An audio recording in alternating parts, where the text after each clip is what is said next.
Olá, internautas conectados na MTV, estamos de volta com o DM Entrevista. Eu recebo hoje aqui nos estúdios da MTV o Eurípides Veloso de Matos, ele que é escritor e responsável pelo projeto Memória da Federação Espírita do Estado de Goiás, que tem a intenção de resgatar a memória do espiritismo em Goiás. E justamente com essa intenção, ele está lançando o segundo volume do livro Raízes Espíritas, Região Metropolitana, né? Esse é o volume 2, que foi lançado agora recentemente no último congresso. Muito bom receber o senhor aqui, seja bem-vindo. Cumprimento a todos com muita alegria, desejando a todos muita paz. Bom, Eurípides, fala pra gente aí sobre esse trabalho que você vem desenvolvendo para esse resgate da história do espiritismo em Goiás e que resultou nesses dois livros. Bom, o projeto Memória Espírita do Estado de Goiás visa resgatar a história, né, do espiritismo no Estado de Goiás. E então será um projeto elaborado em série, né, já estamos no segundo volume, como já dito, mas tem a característica de, obedecendo a uma linha de tempo, trazer dentro das profecias de Jesus, principalmente explícitas no livro Brasil, Coração do Mundo, Pátria do Evangelho, mostrar dentro de uma linha de tempo como é que isso vem acontecendo. Ou seja, nós iniciamos com o primeiro volume a partir da codificação do Espiritismo e nessa linha de tempo vimos mostrando a evolução desse pensamento cristão através do Espiritismo até ser implantado aqui em Goiás, que segundo um vaticínio do próprio Chico Xavier, tem um papel importantíssimo na disseminação do Espiritismo cristão aqui no nosso país. Quando que o espiritismo chegou no estado de Goiás? Chega ali no final do ano de no início em meados, podemos dizer assim, do ano 1800. Interessante que na cidade de Goiás, os mesmos fenômenos que chamaram a atenção do mundo através das mesas girantes, também chamam a atenção aqui em Goiás, na cidade de Goiás. As primeiras experiências vividas lá na França se repetem aqui como um fenômeno natural que a ciência espírita desvenda hoje em dia. Então, assim, o desenvolvimento do espiritismo na França, através do Allan Kardec, se confunde também um pouco com a história na mesma época, se confunde com a história do espiritismo aqui no Brasil, especificamente em Goiás também. Não apenas se confunde, mas apenas é uma sequência daquilo que foi... De fenômenos interessantes, não é, para esse despertamento. Porque a doutrina espírita é aquela ciência, filosofia e religião que cuida desse aspecto, ou seja, do desvendamento daquilo que até então era considerado metafísico, não é? Mas que, através de experiências de laboratório, não apenas de mandingas, como muitas pessoas possam imaginar, não é? Trata-se de uma ciência profunda, profundamente estudada na Europa. Bom, fala para mim aí exatamente sobre esse estudo na história e como é que foi o desenvolvimento do espiritismo. Hoje é uma doutrina bastante consolidada, tendo em vista do sucesso desse congresso que acontece todos os anos na época do carnaval. Eu acompanhei o congresso, inclusive, esse ano, sei da força do mesmo aqui no estado de Goiás, mas como é que foi para chegar a esse ponto que a doutrina espírita está, essa consolidação aqui no estado de Goiás, tendo em vista que o estado de Goiás, não só o estado, mas o Brasil em si, mas Goiás, especificamente nós estamos falando, é um estado de extrema, vamos dizer assim, de extrema prática católica e, posteriormente, houve um surgimento do protestantismo aqui no estado de Goiás muito grande, e é ainda muito grande, e o espiritismo acabou entrando e conseguindo o seu espaço. Como é que foi esse desenvolvimento? Houve, claro, uma dificuldade normal, e como é que foi esse desenvolvimento aqui? Esse desenvolvimento é considerado dentro do espiritismo como um desenvolvimento natural. Ou seja, ao se estudar o Livro dos Espíritos, que é a primeira obra básica, né, fundamental para o conhecimento do espiritismo, quando se fala sobre a lei do progresso, a lei natural emanada de Deus, todos os fenômenos, tudo que envolve o espiritismo passa por esse sequenciamento natural. Esse progresso, que é uma lei natural, porque tudo progride. Né? Apesar do homem e com o homem, tudo progride. E essa ciência vem sendo desenvolvida dessa forma. Ou seja, dentro daquilo que o Espiritismo prevê e sendo desenvolvido de forma natural, como um fenômeno social natural. É por isso que ao espírita com o espírita não há essa preocupação de fazer proselitismo, de entender que precisa de estar chamando a atenção das pessoas. Não há essa preocupação em dizer-se que nós estamos tendo mais ou menos adepto. Ela vem crescendo de forma natural, sem brigas, né, sem retaliações, sem confrontos religiosos, sem fundamentalismos prejudiciais. E exatamente, praticamente já respondeu uma pergunta que eu fiz logo em seguida. Esse fenômeno interessante que há dentro da doutrina espírita, que se difere bastante das outras doutrinas religiosas, que é justamente isso, essa coisa de construir-se templos, de fazer um apelo na comunicação para tentar, vamos dizer, ganhar mais adeptos, enfim. No Espiritismo não há essa preocupação, parece que a coisa vai se desenvolvendo de forma natural enfim, meio que um caminho meio que sem volta, vai acontecendo de forma natural. De forma natural.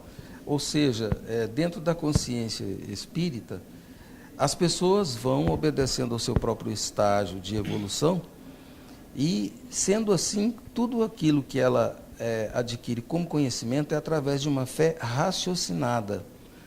É por isso que o Espiritismo defende, acima de tudo, o estudo.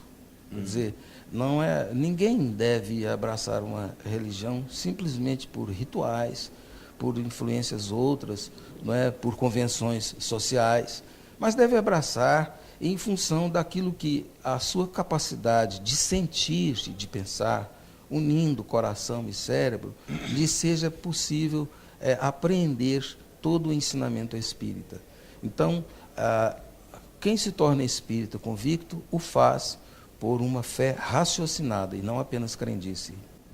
Bom, eu conversei aqui com Eurípides Veloso de Matos, ele que é escritor e está lançando então a sua segunda obra de uma série que trata da história do espiritismo em Goiás, intitulado Raízes Espíritas, Região Metropolitana, e também os primórdios do espiritismo em Goiás. Esse aqui é o primeiro volume, que foi lançado no ano passado. Né? Esse aqui, os primórdios do espiritismo em Goiás, lançado ano passado no Congresso. No Congresso deste ano, nós lançamos esse Raízes Espíritas, Região Metropolitana. Eu queria um espaço, se possível, para a gente falar a respeito do lançamento que estará ocorrendo agora, não é? Nesta sexta-feira, né? Nesta sexta-feira, lá na Irradiação Espírita Cristã. Nós estaremos lá autografando e vamos também fazer uma abordagem sobre a aliança da ciência com a religião, fazendo parte de uma palestra que estaremos expondo lá. Bom, esse livro aqui são 2 volumes, mas é um trabalho que não acabou ainda, é um trabalho que ainda vai ter mais frutos. Tem outro livro a ser preparado, já está sendo preparado? Já está sendo preparado. No nosso projeto, chegamos à conclusão que não seria interessante estabelecer números. Então, é em função da pesquisa que estivermos fazendo, né, que nós estaremos, então, definindo o número de exemplares. Mas, na verdade, é um projeto, inclusive, que tem a característica da sua permanência, não é? Porque, na medida em que o tempo for passando, novos registros acontecerão, porque o tempo não dá trégua. Quando estivermos terminando, vamos supor que estejamos lá no 10º número, nós já teremos muito mais coisas para contar do tempo que ainda não tiver sido registrados os fatos. Bom, esse livro aqui é só para as pessoas se situarem e queiram adquirir essas obras, para saber um pouco mais sobre a história do Espiritismo em Goiás. Esse aqui é os primórdios do Espiritismo em Goiás, que trata justamente daquela parte que você disse sobre esses primeiros fenômenos, né, que datam aí do início do século XIX, ainda na cidade de Goiás, né, e que se confunde também com os mesmos fenômenos na França e o desenvolvimento do próprio Espiritismo pelo Allan Kardec. E essa obra lançada esse ano trata sobre o Espiritismo na região metropolitana. Fazendo sempre uma analogia, fazendo comparações e trazendo realidades da época de Allan Kardec. ou seja, para mostrar a unidade de princípios, não é? Para mostrar o sequenciamento lógico do pensamento cristão através da doutrina espírita. Então, não imaginemos esse projeto e as obras particulares, né, a cada ano como sendo um trabalho exclusivamente regional. Nesse terceiro volume, por exemplo, isso vai vir muito mais acentuadamente. Nós vamos buscar um fenômeno que é discutido pelos comportamentalistas a respeito dos fatos cíclicos, ou seja, os fatos se repetem historicamente, com novas roupagens, mas tendo como fundamento, como pano de fundo, as reações humanas de cada época. Então, em função disso, todas essas obras têm esse cunho, ou seja, de mostrar essa unidade.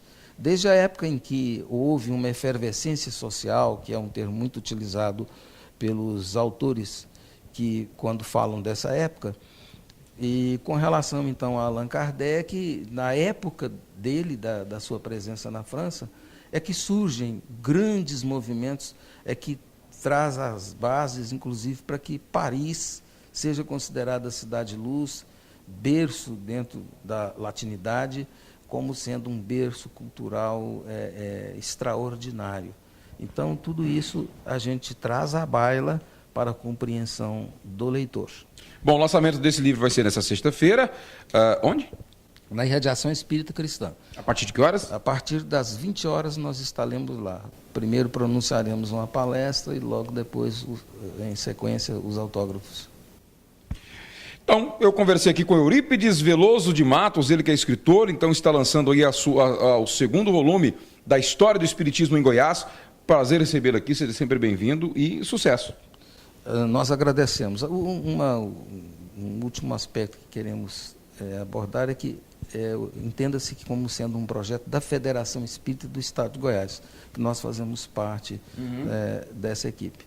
Estamos agradecendo a todos, em particular, não é, a DMTV, não é? E desejando os mesmos sucessos, os êxitos, não é? E que continue esse papel extraordinário desempenhado por essa organização.